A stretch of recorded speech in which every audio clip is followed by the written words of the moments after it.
आपका स्वागत है स्टोरी यूनिवर्स में। प्रयाग शुक्ल द्वारा लिखित खानपान की बदलती तस्वीर एक ऐसी कहानी है जो हमारे समाज की खानपान संस्कृति में आए विशाल परिवर्तन को दर्शाती है।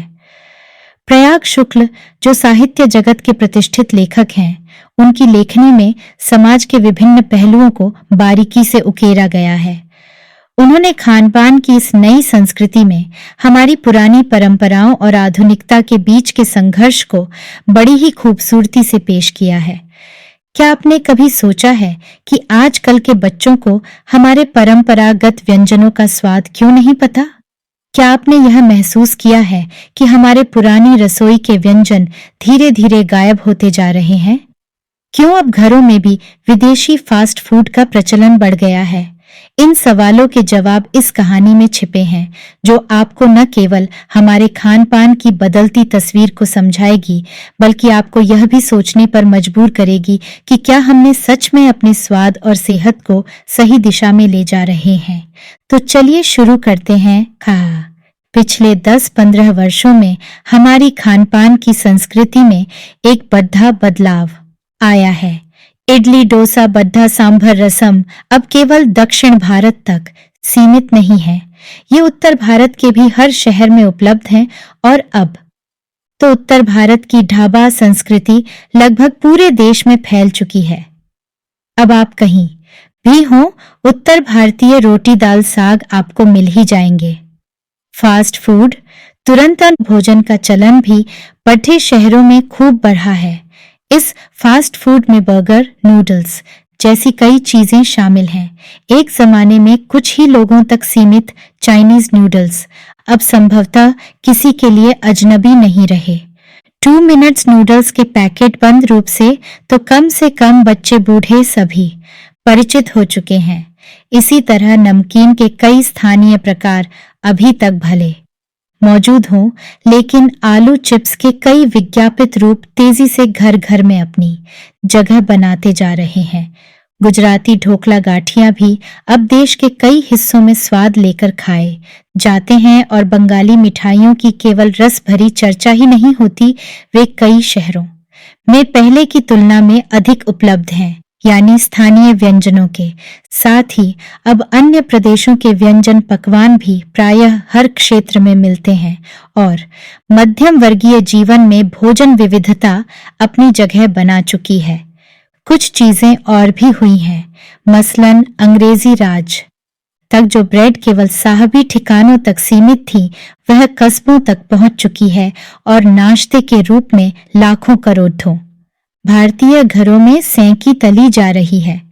खान पान की इस बदली हुई संस्कृति से सबसे अधिक प्रभावित नई पीढ़ी हुई है, जो पहले के स्थानीय व्यंजनों के बारे में बहुत कम जानती है, पर कई नए व्यंजनों के बारे में बहुत कुछ जानती है। स्थानीय व्यंजन भी तो अब घटकर कुछ ही चीजों तक सीमित रह गए हैं।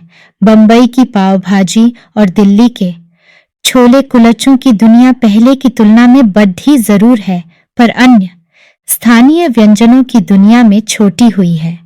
जानकार ये भी बताते हैं कि मथुरा के पेढ़ों और आगरा के पेठे नमकीन में अब वह बात कहाँ रही, यानी जो चीजें बची भी हुई हैं उनकी गुणवत्ता में फर्क पड़ रहा है। फिर मौसम और टतुआएं के अनुसार फलों खाद्यान्नों से जो व्यंजन और पकवान बना करते थे, उन्हें बनाने की फुर्सत भी अब कितने लोगों को रह गई है। अब गृहिणियों या कामकाजी महिलाओं के लिए खरबूजे के बीज सुखाना, छीलना और फिर उनसे व्यंजन तैयार करना सचमुच दुस्साध्य है। यानी हम पाते हैं कि एक ओर तो स्थानीय व्यंजनों में कमी आई है, दूसरी और वे ही देसी विदेशी व्यंजन अपनाए जा रहे हैं, जिन्हें बनाने पकाने में सुविधा हो। जटिल प्रक्रियाओं वाली चीजें तो कभी कभार व्यंजन पुस्तिकाओं के आधार पर तैयार की जाती है। अब शहरी जीवन में जो भाग भाग है, उसे देखते हुए यह स्थिति स्वाभाविक लगती है। फिर कमर तोड़ महंगाई ने भी लोगों को कई चीजों से धीरे धीरे वंचित किया है। जिन व्यंजनों में बिना मेवों के स्वाद नहीं आता, उन्हें बनाने पकाने के बारे में भला कौन 4 बार नहीं सोचेगा। खान पान की जो एक मिश्रित संस्कृति बनी है, इसके अपने सकारात्मक पक्ष भी हैं। गृहिणियों और कामकाजी महिलाओं को अब जल्दी तैयार हो जाने वाले विविध व्यंजनों की विधियाएं उपलब्ध हैं। नई पीढ़ी को देश विदेश के व्यंजनों को जानने का सुयोग मिला है, भले ही किन्हीं कारणों से और किन्हीं खास रूपों में, क्योंकि यह भी एक सच्चाई है कि ये विविध व्यंजन इन्हें निखालिस रूप में उपलब्ध नहीं है। आजादी के बाद उद्योग धंधों, नौकरियों, तबादलों का जो एक नया विस्तार हुआ है, उसके कारण भी खान पान की चीजें किसी एक प्रदेश से दूसरे प्रदेश में पहुंची हैं। बड़े शहरों के मध्यम वर्गीय स्कूलों में जब दोपहर के टिफिन के वक्त बच्चों के टिफिन डिब्बे खुलते हैं, तो उनसे विभिन्न प्रदेशों के व्यंजनों की एक खुशबू उठती है। हम खान पान से भी एक दूसरे को जानते हैं।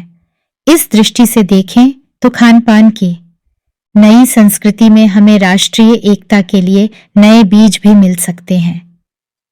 बीज भली भांति तभी अंकुरित होंगे जब हम खान पान से जुड़ी हुई दूसरी चीजों की ओर भी ध्यान देंगे। मसलन हम उस बोली बानी, भाषा भूषा आदि को भी किसी न किसी रूप में ज्यादा जानेंगे जो किसी खान पान विशेष से जुड़ी हुई है। इसी के साथ ध्यान देने की बात यह है कि स्थानीय व्यंजनों का फनरू आरधि भी जरूरी है, जिन्हें अब एथनिक कहकर फकारने का चलन बढ़ा है। ऐसे स्थानीय व्यंजन केवल 5 सितारा होटलों के प्रचारार्थ नहीं छोड़ दिए जाने चाहिए। 5 सितारा होटलों में वे कभी कभार मिलते रहें, पर घरों बाजारों से गायब हो जाए तो यह एक दुर्भाग्य ही होगा। अच्छी तरह बनाई पकाई गई पूड़ियां, कचौधियां, जलेबियां भी अब बाजारों से गायब हो रही हैं। मौसमी सब्जियों से भरे हुए समोसे भी अब कहाँ मिलते हैं। उत्तर भारत में उपलब्ध व्यंजनों की भी दुर्गति हो रही है।